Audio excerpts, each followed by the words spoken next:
Olá, eu sou Daniela Rogonte da Costa, aluna de graduação do curso de Engenharia Agrícola e Ambiental na Universidade Federal Fluminense e eu venho aqui apresentar o meu estudo, que é a avaliação da viabilidade do sensor S5E200 para monitoramento de evapotranspiração em tanques de classe A. Esse é o sumário da minha apresentação. Para começar, dizendo o contexto, né, o que é evapotranspiração? Na literatura se usa esse ciclo ETO. A evapotranspiração é a quantidade de água que se perde através da evaporação e transpiração de uma determinada superfície vegetativa. E a evapotranspiração serve como os parâmetros para fazer a gestão hídrica e irrigação eficiente. Mas como é que se mensura a evapotranspiração? É através desse instrumento que segue na tela, que é o tanque de classe A, que foi padronizado pela FAO, Organização das Nações Unidas pela Agricultura e Alimentação, na década de 80. E existem diversos estudos na literatura já comprovando a eficácia e a precisão do tanque de classe A. Mas como é que é medida a evapotranspiração no tanque de classe A? Através do manejo manual do parafuso micrométrico que consegue estimar a lâmina d'água evaporada. E com isso, através dos cálculos, junto com o coeficiente do tanque, se calcula a evapotranspiração. Como eu disse, na literatura existem diversos estudos já comprovando que o tanque de classe A com parafuso micrométrico ele é preciso, mas ele requer um trabalho manual, o que pode gerar a possibilidade de ter erros de manejo, porque vai ter que se trocar o profissional, se trocar a localização, ou se for uma área muito extensa, você tem que fazer a coleta exatamente todo dia no mesmo horário para conseguir não acumular erros. E caso tenha essa prática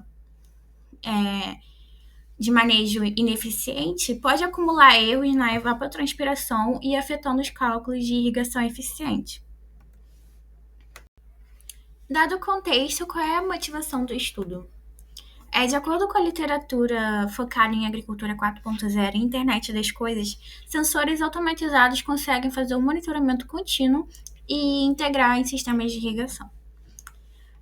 Pensando nisso, em como reduzir essa dependência do manejo manual do tanque classe A, nós somos em substituir o parafuso micrométrico com o sensor S5E200, esse aqui, e fazer testes para ver qual é a eficiência desse sensor na medição da evapotranspiração. E com isso, né, com o objetivo de reduzir custos operacionais e também automatizar o processo, que antes era manual. O sensor S5E200 funciona. Ele é comercialmente vendido como sensor de combustível de veículos, né? Ele consegue medir o nível do fluido. E ele basicamente é composto por uma haste metálica, onde meu mouse está passando em cima, e uma boia flutuante. E essa boia, ela se desloca através dessa haste e dependendo da posição que a boia está, o sensor emite uma resistência ôhmica diferente. E com isso conseguimos converter a resistência ôhmica em nível do fluido, né? No caso do estudo em nível da água evaporada da lâmina d'água do tanque classe A. E como esse estudo ele foi conduzido? Quais foram os materiais e métodos dele?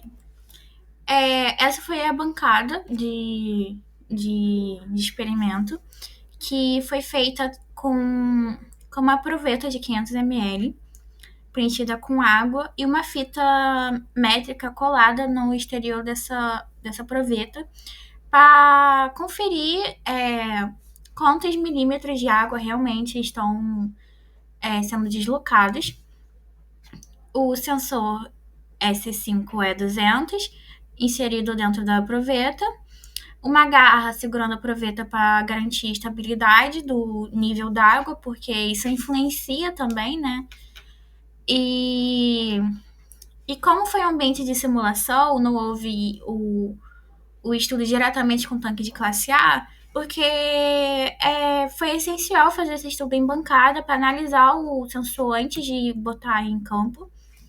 Então, como foi uma simulação, a água foi retirada através de uma seringa de 20 ml, acoplada com uma mangueira de silicone dentro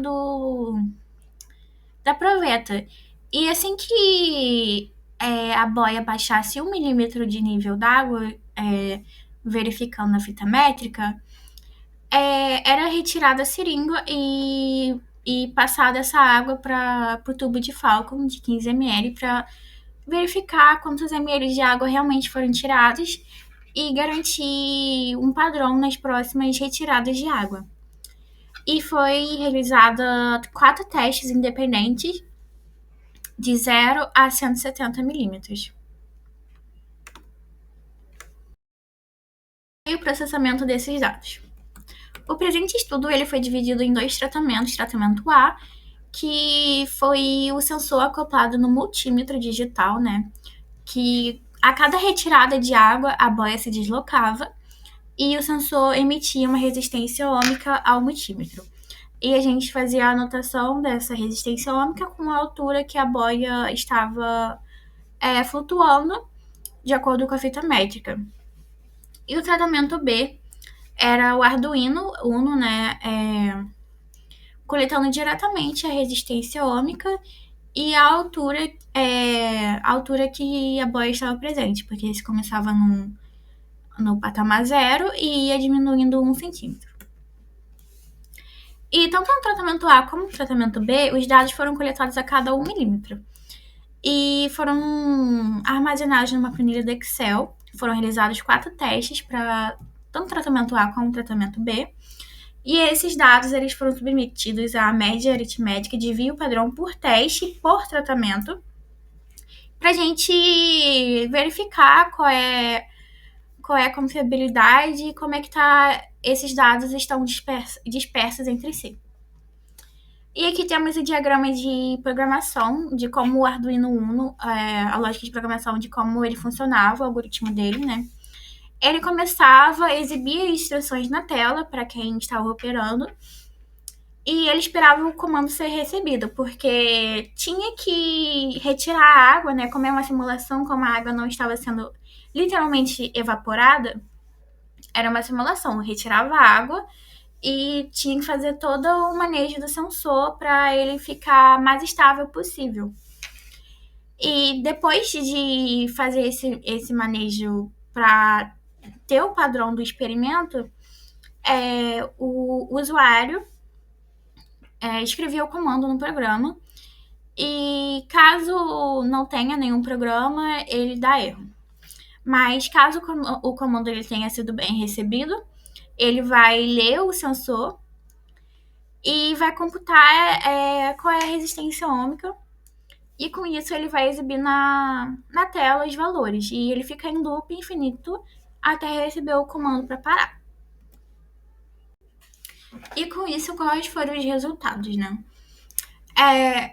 Esse primeiro gráfico é a média aritmética do tratamento com multímetro, onde ele dá a resistência ômica por milímetro, que foi de 0 a 170. E podemos ver que claramente ele não houve um comportamento linear. A linha de trás, a de azul claro, é a linha de tendência. E a linha azul escuro são as resistências ômicas dadas pelo sensor. E esse segundo gráfico é o tratamento com Arduino, que também podemos ver que não foi linear. Mas mesmo assim, a gente consegue ver claramente que o tratamento com multímetro, ele teve mais constância, teve um padrão mais assertivo em relação ao outro gráfico, a figura 8. E isso apresentou resultados interessantes ao nosso estudo, né? Porque talvez houve algum ruído durante a programação do, do algoritmo do sensor para o Arduino Uno, alguma comunicação que interferiu nessa resistência ômica. Aqui temos na figura 9 o desvio padrão do multímetro. A gente consegue ver que poucos dados foram dispersos, a maioria está bem constante, bem linear. Diferente do tratamento com Arduino Uno, né? Aqui mostra na figura 10 que os dados estão dispersados entre si e que talvez houve algum ruído, né? Que, que influenciou nesses resultados. E de acordo com esses resultados, conseguimos chegar a algumas conclusões. O sensor conseguiu identificar algumas variações de água, mas não foram precisas o quanto a gente queria, que a gente queria na escala de 1 milímetro. Então, ele não é uma boa opção para substituir o parafuso micrométrico. A dispersão, né, do tratamento B com Arduino Uno foi de 8,5 ohms no desvio padrão, o que significa relevantes flutuações, né, que talvez tenha tido ruídos eletrônicos ou de algoritmo durante a comunicação entre a placa e o sensor. O sensor ele pode ser talvez usado para outros sistemas hídricos menos exigentes, que não tenham a escala de 1 milímetro. Essas foram as referências usadas. E eu gostaria de agradecer ao meu orientador do projeto, Silvio Tavares, meus colegas do PET Engenharia Agrícola, pela banca avaliadora pela sua atenção e pelas instituições pelo suporte do projeto. E esse é o meu contato, qualquer dúvida, e estarei à disposição.